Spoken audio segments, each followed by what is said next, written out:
علما وی دا محبت دا اختیاری ده که اضطراری ده.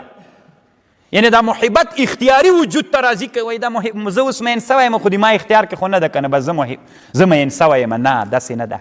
بعضې علما وایي محبت اختیاري ده، بعضې علما وایي محبت اضطراري ده، غیر اختیاري ده.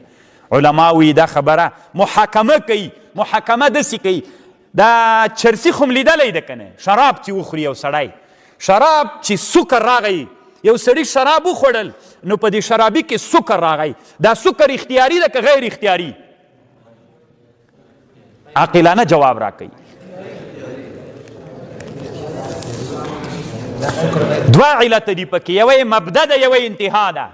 شراب خوړل له هغې نه وروسته چې کوم سکر راځي دا آفرین دا محاکمه شوله. نو محبت و عشق اختیاري ده که غیر اختیاري؟ ابتدا یې چې نظر د ناروا، ځکه خو مینه خو چې پیدا کېږي د چا سره به پیدا کېږي؟ یا د ښځې سره یا د هلک سره. د دې دواړو سره چې مینه پیدا کېږي علت اختیاري و چې هغه کتل ول.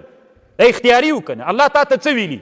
قل للمؤمنین سترګې ټیټې کړه که نه؟ دا خو تا اختیار کې شته که نه؟ بیا وروسته دا تفکر هم اختیاري ده. کله چې ته په جای کې څملې نو بیا ځان سره فکرونه په دې باندې کوې چې دا څنګه وکړم، څنګه د دې سره وصال راسي. دغه فکرونه، دغه فکر ډېر خطرناک ده. علامه ابن القیم رحمه الله یو کتاب جوړ کړی ده، الداء والدواء، جواب الکافي لمن سئل عن دواء الشافي. محصلینو دا هم ډېره خطرناکه مسله ده.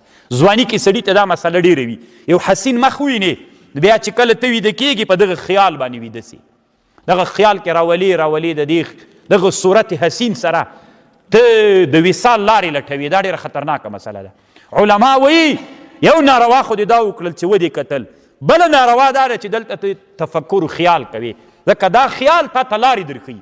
که یو ناڅاپه هغې جلۍ سره ته مخ سي، هغه هلک سره، د زنا زمینه هم درته متعدي نه سي کولی، ځکه یې نه سي کولی، تا کې جرأت نه وي.